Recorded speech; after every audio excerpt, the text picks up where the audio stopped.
Halo, jumpa lagi di Bung Eham TV channel. Gimana kabarnya hari ini?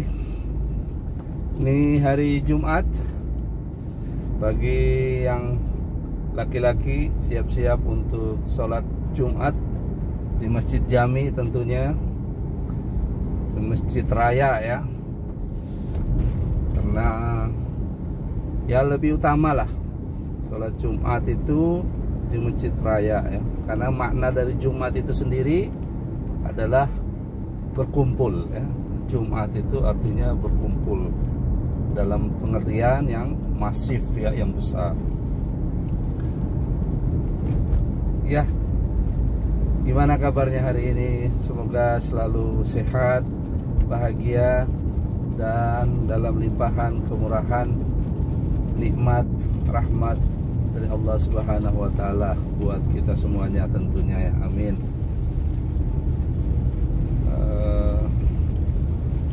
Apa kita mau sharing hari ini, hari Jumat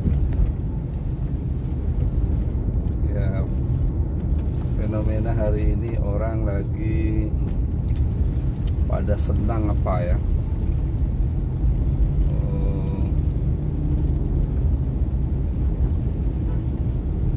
Ya, tadi saya mau bicara soal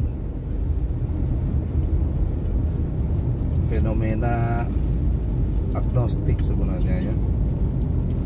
Fenomena agnostik. Karena saya pribadi punya pengalaman bertemu dengan teman-teman ya. Bertemu dengan beberapa kawan, tidak hanya 1, 2, 3, tapi lebih dari itu. Yang awalnya mereka punya tradisi Islam yang baik dan lahir dalam tradisi Islam, ibu bapak Islam, tumbuh dewasa ya, remaja dewasa di lingkungan Islam, kemudian berkesempatan studi di luar negeri atau berkesempatan punya lingkungan mungkin yang lebih luas di masa dewasanya, kemudian berubah ya menjadi agnostik ya. Tidak juga secara nyata-nyata mengatakan tidak menerima Tuhan, tidak mengimani Tuhan juga tidak, tapi bahasa yang kesannya lebih sains itu agnostik ya. Jadi agnostik ya. Gejala ini banyak ya yang terjadi pada orang, pada beberapa orang ya, karena mungkin dalam masa pencarian ya, dalam masa atau bukan dalam masa, atau memang sedang dalam pencarian, sehingga kemudian ya agnostik ya. Apa sih agnostik ini? Dari tadi sebut-sebut agnostik. Agnostik itu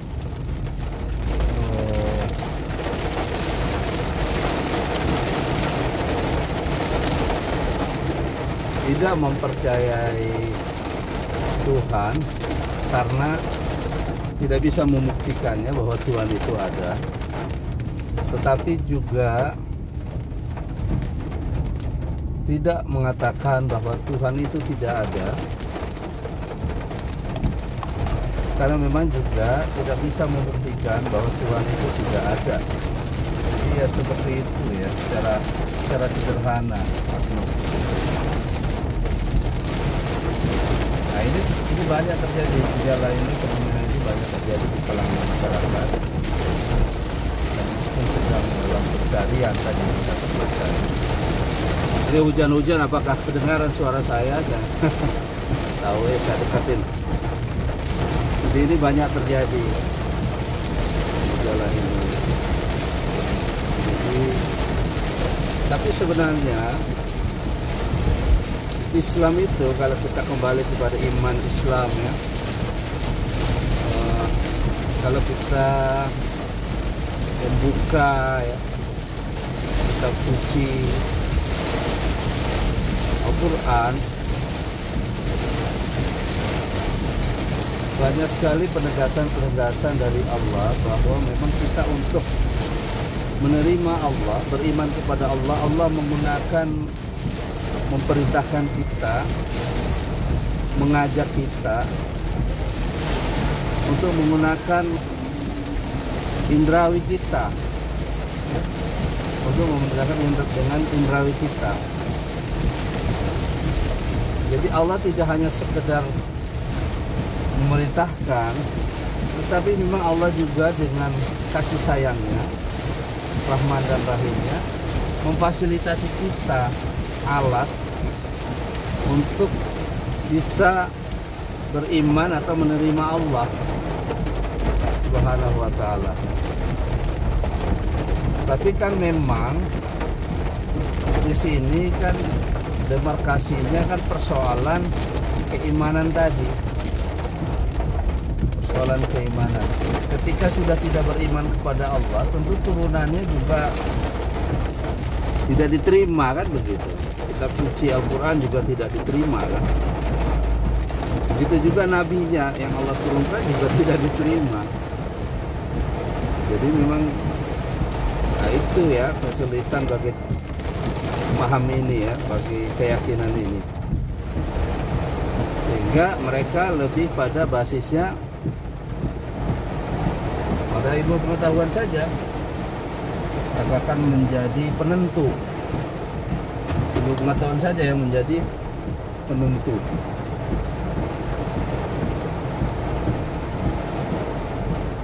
Bagaimana membuktikan? Karena memang Allah sendiri memerintahkan kepada kita tidak untuk memikirkan zatnya, tidak untuk memikirkan zatnya dari Allah Subhanahu wa ta'ala, dari Tuhan ya, yang Maha Esa itu ya. Tetapi perintah dari Allah itu adalah lihatlah fenomena alam, lihatlah makhluknya, lihatlah ciptaannya, lihatlah lingkungan sekitar. Ini artinya apa? Ini artinya tadi bahwa manusia itu dikasih perangkat indrawi yang dalam bahasa filsafat itu epistemologi untuk mendapatkan kebenaran itu. Mata, telinga, otak, pikiran, ya, hati. Ya. Nah, dalam epistemologi Islam hati termasuk, dalam filsafat Islam hati termasuk epistemologi, alat epistemologi.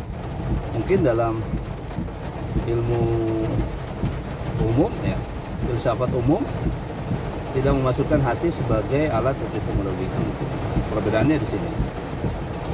Nah, jadi Allah itu mengajak kita untuk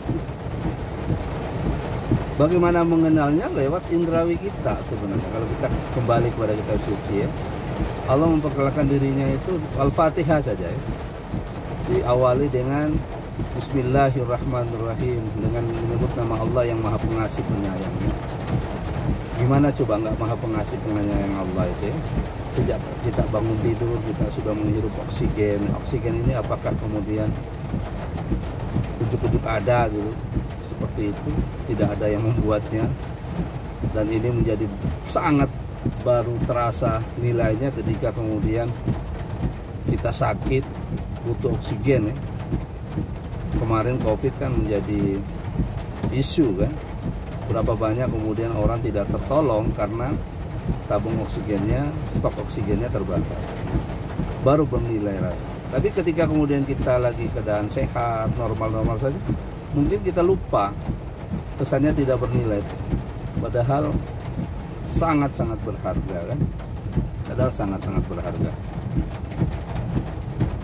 Jadi Allah Maha Penyayang, Maha Pengasih ya. Kita tak perlu memikirkan rezeki seperti apa, bagaimana hidup kita nantinya ya, bagaimana rezeki kita nantinya.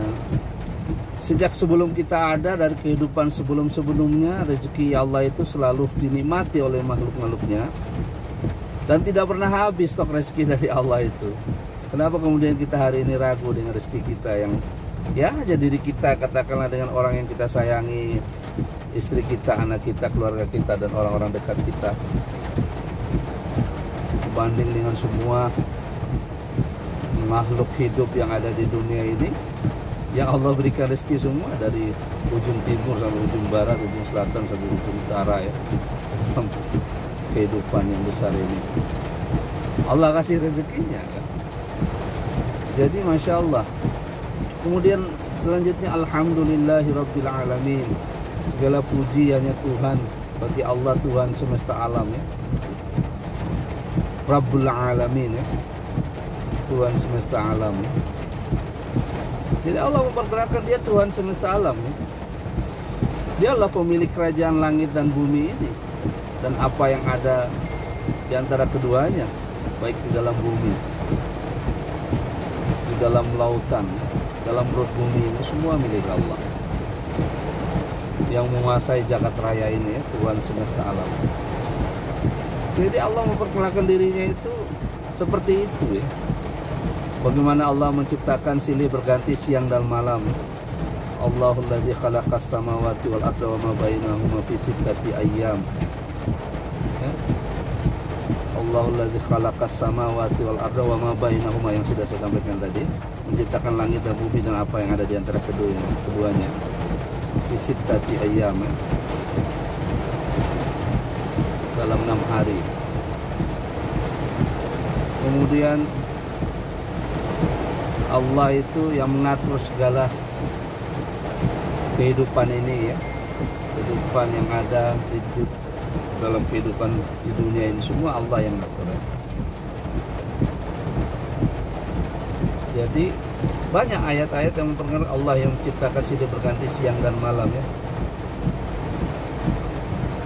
Allah yang menciptakan, bagaimana kemudian Allah mengkonfirmasi kepada manusia, afala yang zuruna ilal ibili kaifa khuliqat, bagaimana, apakah kamu tidak melihat, yang zuruna dengan alat epistemologi yang kita punya yaitu mata, ibili kaifa khuliqat, bagaimana unta diciptakan. Unta ini hewan yang unik ya, hewan yang hidup di padang pasir, dan tentu tidak semua makhluk hidup bisa bertahan hidup di sini, karena memang airnya sebagai sumber kehidupan itu terbatas. Tapi unta bisa hidup di situ dengan kemampuan stok minuman yang panjang gitu ya. Kalau kemudian diteliti unta ini, bagaimana kemudian Allah menciptakannya kan? Afala yang zuruna ilal ibili kaifa khuliqat wa ilas samai kaifa rufi'at, bagaimana langit ditinggikan. Bagaimana langit ini ditinggikan tanpa ada pilar, tanpa ada tiang yang kita saksikan seperti ini. Apakah kita tidak melihatnya? Wa ilal ardi kaifa sutihat, bagaimana kemudian bumi ini dihamparkan, bola dunia ini ya, dan beberapa planet yang lain ya, yang ada di dalam jagat raya ini, bagaimana kemudian itu terjadi, yang berputar pada orbitnya masing-masing. Ini kita disuruh berpikir oleh Allah, konfirmasi oleh Allah dalam kitab sucinya. Wa ilal jibali kaifa nusibat, dan bagaimana gunung-gunung itu ditegakkan, dan bagaimana gunung-gunung itu ditegakkan dengan gagahnya. Jadi kita disuruh berpikir ya, sehingga banyak sekali ayat-ayat dalam Al-Quran itu ujungnya Allah selalu merangsang kita, menstimulus kita bagaimana untuk menggunakan alat epistemologi kita. Afala tanzurun, afala tubsirun, afala yatadabbarun, afala ta'qilun, afala tatafakkarun. Apakah Anda tidak berpikir? Apakah Anda tidak merenung? Apakah Anda tidak menggunakan akal sehat? Akilun, tatafakkarun, apakah Anda tidak berpikir? Afala yatadabbarun, apakah Anda tidak merenunginya? Afala yang zurul, apakah kita tidak mau menggunakan mata kita untuk melihat fenomena itu? Jadi sebenarnya ambil sikap atau ambil posisi agnostik itu terbantahkan dalam Islam sebenarnya, ya, terbantahkan dalam Islam. Jadi sangat bisa dibuktikan dengan akal sehatnya bahwa Allah itu ada. bahwa sejatinya kita beriman kepada Allah. Karena memang kalau kita kembali lagi ke belakang, bahwa kita memang punya perjanjian primordial dengan Allah, punya perjanjian primordial dengan Allah. Saat kita ditiupkan ruh, Allah sudah membuat kontrak dengan kita. Alastu birabbikum, kita menjawab qalu bala syahidna.